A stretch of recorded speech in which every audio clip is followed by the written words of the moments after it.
Another day, another story. Savannah's heart sank, and she felt helpless. She stared at the car repair bill in her trembling hands. The numbers seemed to mock her as they danced before her eyes. The owner of the shop had informed her that fixing her car would cost thousands of dollars, an amount she simply couldn't afford. She mustered the courage to ask the shop owner to have her car towed back to her modest apartment complex, hoping to find a more affordable solution. As Savannah stood outside the shop, waiting for the tow truck to arrive, a friendly voice interrupted her thoughts. "Looks like you're having a tough day," said Jonathan, a car mechanic who worked at the shop. He was a tall man with kind brown eyes and a warm, deep dimpled smile that instantly put Savannah at ease. "Oh my goodness, he is cute," she thought. She took another look at his milk chocolate skin, and those dimples. Suddenly, Savannah was beginning to feel warm all over.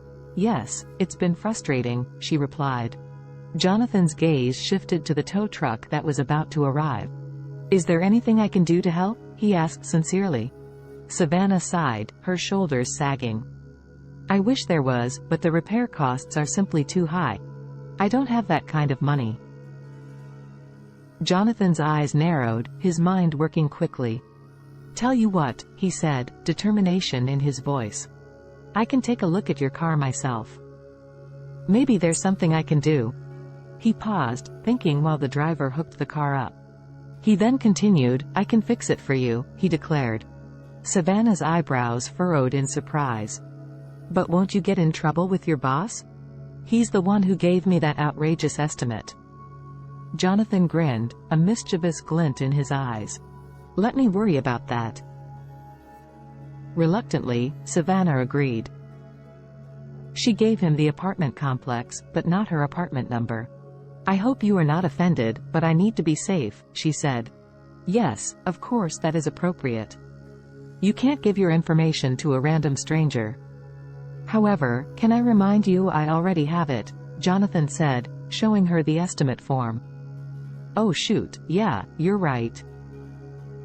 I'll give you a call when I'm off," he said. The tow truck driver dropped the car and Savannah off back at her complex. Once she made it back inside of her apartment, she couldn't stop thinking about Jonathan. Unable to contain her excitement, Savannah called her mother, Bertha, to share the unexpected turn of events. She explained the situation and how Jonathan had offered to help fix her car for free.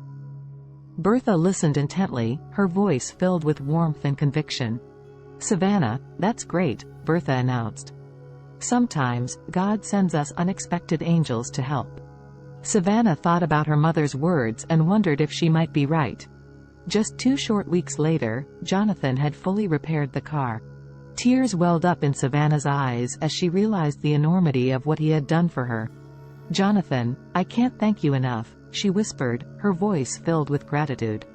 Jonathan chuckled, his eyes twinkling. "No thanks needed, Savannah. No, I will take you out to eat to thank you." "Well, I'm not one for fancy foods, I'm a simple guy."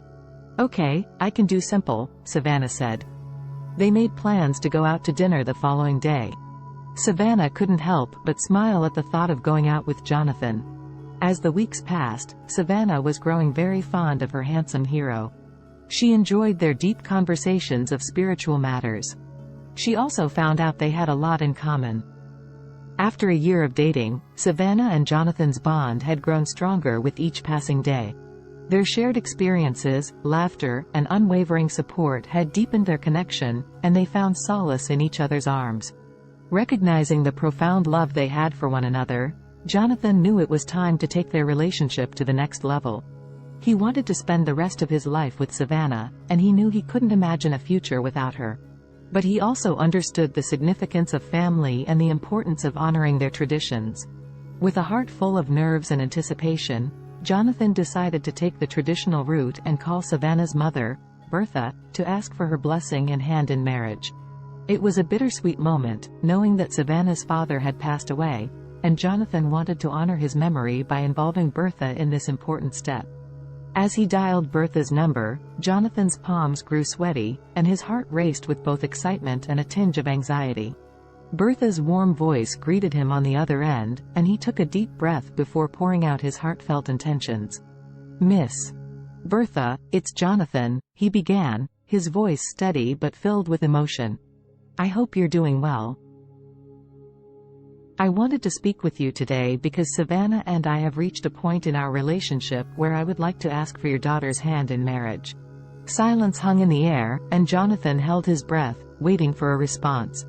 After what felt like an eternity, Bertha's voice trembled with emotion.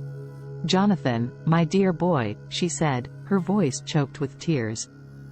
I've seen the love you and Savannah share, and I've witnessed the kindness and dedication you have shown her. I believe my husband would be proud to know that his daughter has found someone like you. You have my blessing, my dear. With Bertha's endorsement, Jonathan knew it was time to plan the perfect proposal. He meticulously arranged an enchanting evening under a starlit sky, where he dropped to one knee and presented Savannah with a shimmering diamond ring. Tears streamed down her face as she said the words he had longed to hear. Yes, of course I'll marry you, she said. Thanks for watching.